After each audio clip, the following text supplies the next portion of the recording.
Good morning, beautiful. Today, I thought we could check in on the inevitable destruction of an artistic medium we both love. First, we need to figure out what our game is going to be. And I used to do that by thinking about classic games or looking at genre mashups or things like that. But we don't need that anymore. I can just go to Google Genie and type in a little game description. And a few seconds later, I get a fully explorable world. Once I like that world, I can take a screenshot of something or someone in it, give it to an AI model, and ask it to generate a clear picture of it on a white background. For those keeping track, we're at Google Genie to OpenAI. Once I have the picture, it's time to make a model. 6 months ago, I was pretty unimpressed with the state of AI 3D modeling. I had all kinds of problems with super messy meshes with holes that I couldn't decimate without messing up the texture. But I have good news. The unabated progress of technology will soon grind all of us under its heel. And Tencent is making some strong strides here. Unfortunately, the environment feature is still missing, so we can create a character or a prop. Let's do a character because it's more interesting and it needs animations. So let's go. The first thing we're going to do is load the image in from ChatGPT to generate a mesh for ourselves. And this is all going a lot slower in real life. I'm just speeding this up to make the video shorter. So we get a mesh, and that's not too bad. But if we actually look at the wireframe, you're going to see that here, this topology is super bad. There's way too many polygons that don't make any sense. So what we're going to do is we're actually going to retopologize this, which is give it a mesh that you can see is a lot cleaner here before we apply the texture. And this is important to do first because if you decimate, it's going to get really messed up after. So here we go. This is the UV unwrap.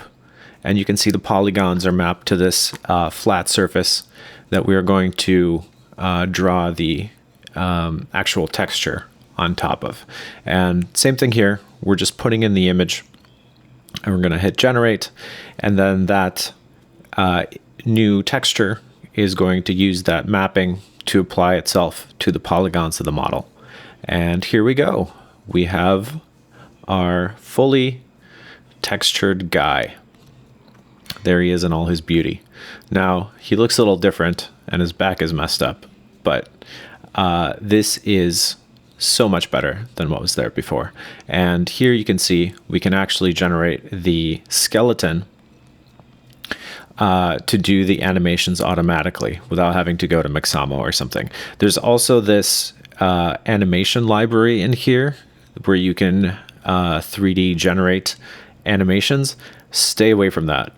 This is incredibly goofy, and I would just buy a animation asset pack or something. But you can see we get a FBX out, and you can load it in Blender if you want and mess around with it there. But we are not going to do any of that. We are not doing anything by hand. We are going to go straight into Unreal and start having fun with this guy we just made. Now, about a month ago, Epic announced the official MCP server for Unreal Engine. And I think that this is an important milestone. Until recently, slop games have largely had to exist in the web browser in Three.js because an AI couldn't click the little blueprint wires. But now, it can, so we can see where that gets us. The game Genie decided to generate was in third person, so we're going to use that same template here. And we're specifically using the fighting preset to make things a little bit more interesting. First, you have to enable the plugin and restart. And then we're going to run a command based on which of the AI harnesses we want to use. I chose Codex. From here, it's actually pretty easy. I imported the FBX file into Unreal, which helped slice it up into easier to manage assets for me, and set Codex to work. Replace the main character in the third-person game with the slop characters I just imported from Hunyuan. For those keeping track, we are now at Google to OpenAI to Hunyuan to OpenAI Codex. And this is also the second stumbling point in this project. The MCP can't retarget animations, and the Unreal skeleton style animations in this project don't match the Mixamo style ones our character has from our AI tools. So this is a part I have to do by hand, but Codex can explain how to do it, which is nice. And after that, the basic 3D person level works. We can run around and everything looks natural. Well, kind of natural. But this is pretty basic. Let's try to apply this model to the fighting level and add one new feature, allowing our character to jump.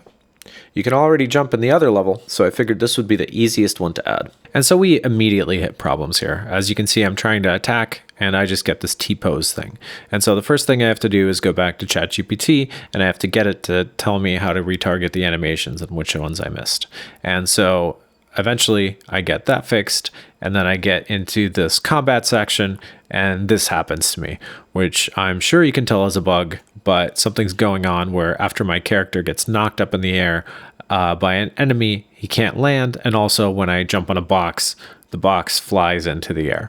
And so I talked to ChatGPT once again, and I'm like, hey, please fix this. And so it does that by removing the physics off of the skeleton of this animation and just creating a capsule that interacts with the world. So a simpler physics object. Surprise, surprise, though, the animations for attacking are tied to the skeleton. So now I can't interact with anything on the level. So I go back to it and I ask it to fix it.